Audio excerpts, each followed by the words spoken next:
March 18th, 1776. Departing from Boston. Dear Edward, yesterday we left Boston behind. The morning was still and grey as we marched past the city's gates, columns of soldiers stretching out like an unbroken chain of blue and buff. The British, God save them, have finally quit the city. Their warships, hulking silhouettes of menace, faded into the harbour's mist like phantoms. We stood at attention, staring across the waves, and it struck me how unreal it felt. After months of tense waiting and relentless skirmishes, to see them depart so quietly, with only the creaking of masts and the soft splash of oars to mark their retreat, was almost anticlimactic. I should be jubilant. We've won the day, and Boston is liberated. But all I feel is exhaustion and a gnawing uncertainty. The siege took its toll, and the scars are everywhere. As we marched through the streets, the people cheered and waved us on as saviors. But I caught glimpses of the shattered remnants of what was once their city. Charred timbers, collapsed roofs, and shattered windows. Men with bandaged heads and women with hollow eyes stood silently at corners, their gazes distant and haunted. We are their hope. Yet I could see the truth. There was as much fear in their faces as there was relief. Some held children close to their skirts, eyes wide as they stared at us.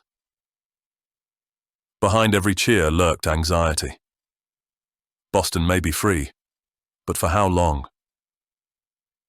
A few of the more fervent patriots argued in the streets, their voices rising above the clamour. They spoke of the next steps, already speculating on whether New York would suffer the same fate. Their anger simmered just below the surface, directed as much at their neighbours as at the retreating British. Fists were shaken. Insults were exchanged. I could see it clearly. The city may be rid of its enemy, but it remains divided, still torn by the scars of occupation. We march south now, and New York looms as the next battleground. General Washington is certain it will be the British target. The journey has already begun to wear on us. The roads are thick with spring mud, and supplies are scarce. At night, I hear the coughing of the sick, and see men tossing in feverish dreams. We've no time to rest or resupply. We press forward, leaving behind all who falter. Each morning, I see fewer faces rise from their blankets. A few days ago, we lost a veteran of Bunker Hill, a man I had grown to trust. He simply lay down by the roadside and never rose again. Still, the men cling to their resolve, clutching their rifles as if the cold steel were the only anchor holding them fast to this struggle. We've tasted victory once. That memory, bitter and sweet, is all that keeps us moving. If we can drive the British from Boston, perhaps New York too can be free. We tell ourselves that, but there is doubt in our ranks. And doubt, I fear, is a soldier's most dangerous enemy. Yours, Johnathan Whitfield. April 9th, 1776. The march to New York. Edward, the journey south has worn us thin. We have trudged through dense woods and slogged through ankle-deep mud along the narrow trails of Connecticut and the Hudson Valley. The days blur together, each as grueling as the last. Our column stretches for miles, a ragged thread of men and wagons, often so scattered that we lose sight of one another. The roads, churned to muck by the constant traffic, seem to suck the very life from our legs. Provisions run low. Men barter and beg for crusts of bread or a sip of water. The sickness that gnaws at our numbers spreads quickly. Every day, I see more faces gaunt and feverish, hollow-eyed and sunken. The other night, the groans of the sick were drowned out by the howling of wolves. Some say they have been following us for days now, drawn by the scent of our weakness. When one of our men, a poor farm boy from Pennsylvania, fell by the roadside yesterday, his limbs shaking with chills, we were forced to leave him with a family in a nearby farmhouse. His eyes were wide with terror, darting around like a trapped animal's as we marched on without him. I wonder if the wolves will find him before the fever takes him. General Washington rides among us often. His presence is a small comfort, but even he cannot dispel the air of desperation. His uniform, once immaculate, is splattered with mud and stained with sweat. Yet his back is always straight, his gaze unwavering. Last night, I saw him speaking quietly with some of the officers, their voices low and serious over the crackling campfires. There is talk of British reinforcements gathering in Canada, new regiments of Hessians, and perhaps even more warships being dispatched from England. We may be marching into a trap, surrounded before we ever reach New York. But if Washington has doubts, he shows no sign. If the enemy wants New York, he said this morning, his voice carrying even to those of us on the far edge of the camp, they shall have to pry it from our hands. Despite everything, there is a strange unity among us. The hardships have bound us together in a way that no oath or uniform could. I saw men last night, their faces gaunt and bearded, sharing the last crumbs of hardtack and passing a small flask of rum from hand to hand. They laughed, their voices hollow but defiant, trading stories of home and of past skirmishes, of wives and sweethearts left behind. I found myself smiling too, remembering the carefree days of our youth in Virginia, the river running cool and clear, the scent of the pines in the summer heat. We are nearing the Hudson River now. Some say we will reach New York within a few days. I pray the sight of the city, with its bustling markets and tall masts lining the harbor, will lift our spirits. We are weary, Edward, but we are not yet broken. Yours, Johnathan Whitfield, April 15th, 1776, arriving in New York. Edward, we have reached New York at last. The city is unlike any I've ever seen, a tangled web of narrow streets and towering spires, where traders, sailors, and soldiers from every corner of the globe rub shoulders in crowded squares. Even as our troops pour in, the harbors are alive with the bustle of commerce. Wagons creak under the weight of barrels and crates, and sailors shout as they haul ropes and cargo, their voices mingling with the clatter of hooves and the cries of vendors. But for all its outward vitality, there is an undercurrent of tension. The people are divided. Loyalists mutter in the taverns, while British sympathizers lurk at the docks, watching us with eyes as sharp and cold as bayonets. I overheard two merchants hissing at each other in a side alley, one accusing the other of selling secrets to the British, the other swearing he'd never betray the king.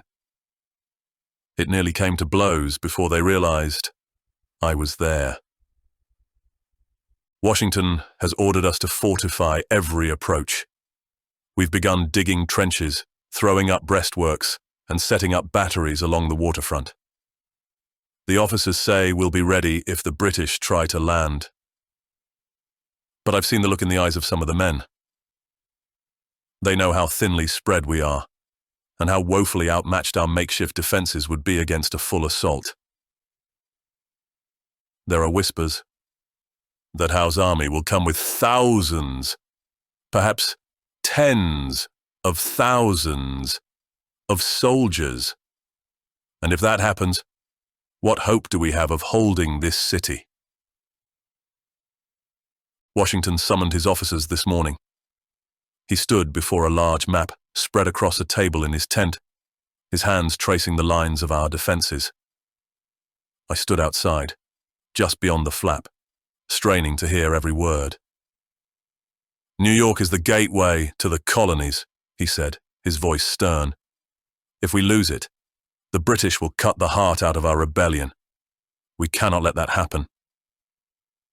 He pointed to key positions: Brooklyn Heights, Governor's Island, Fort Stirling, each name marked with a small flag.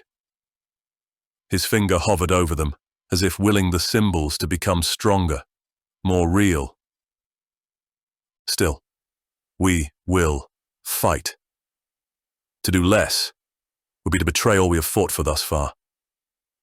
A young lieutenant beside me, his uniform still too new and clean, whispered, "We shall bleed for this city." I turned and clasped his shoulder.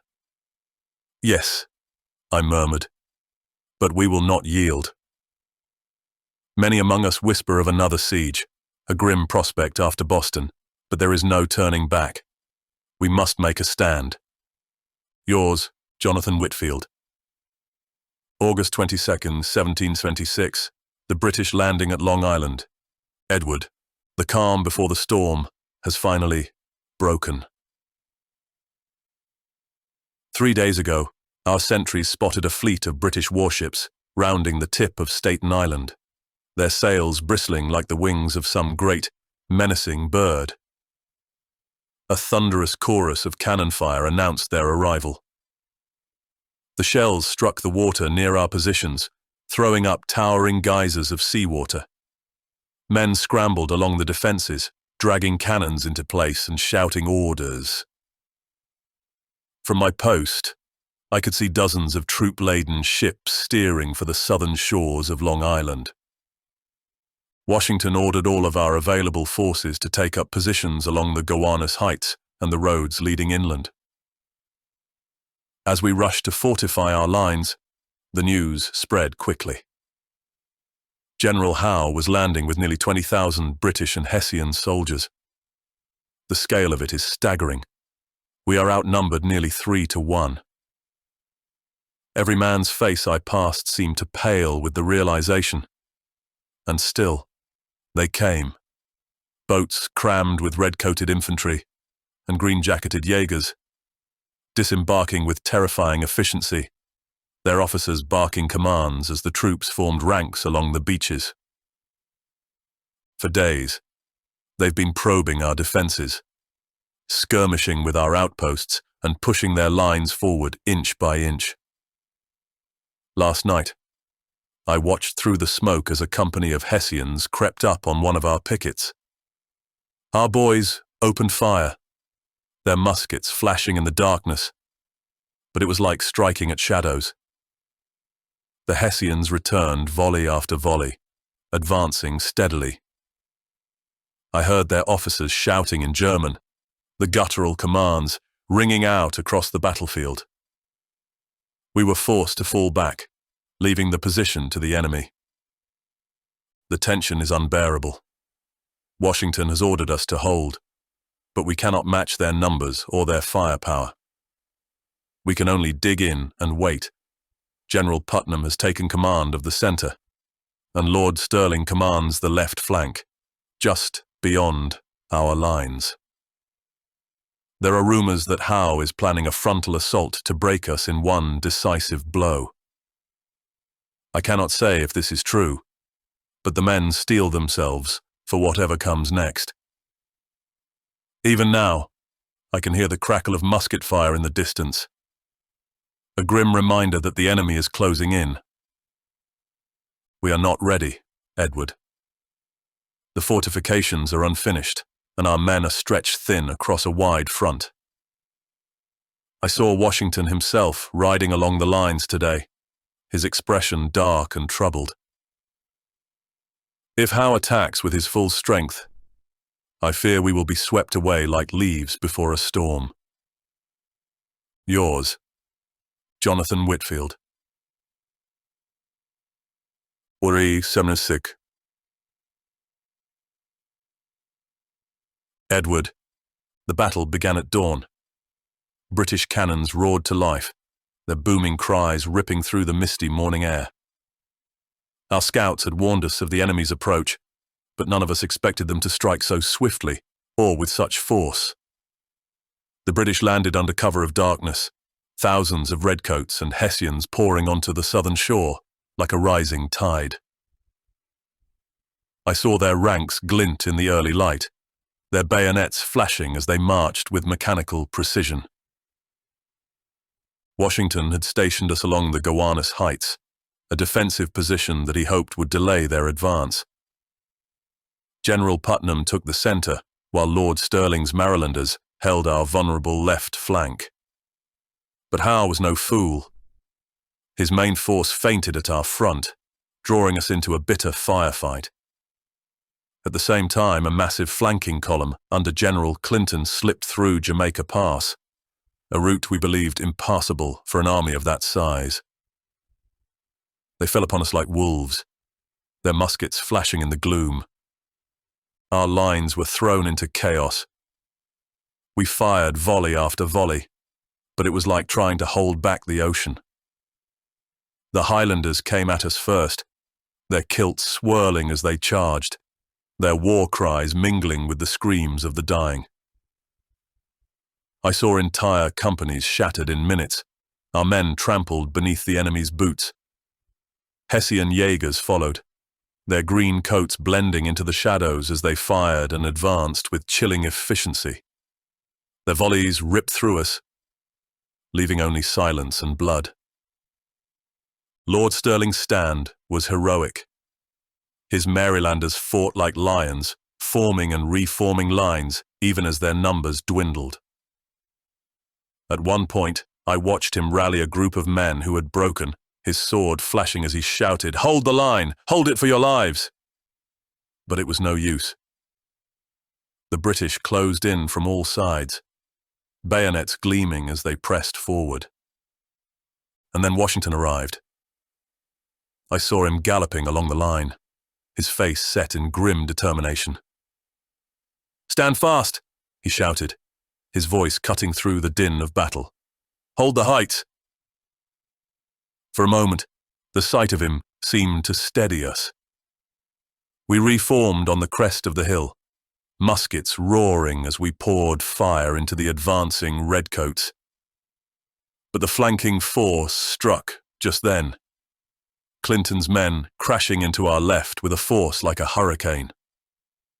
Our line buckled, then shattered.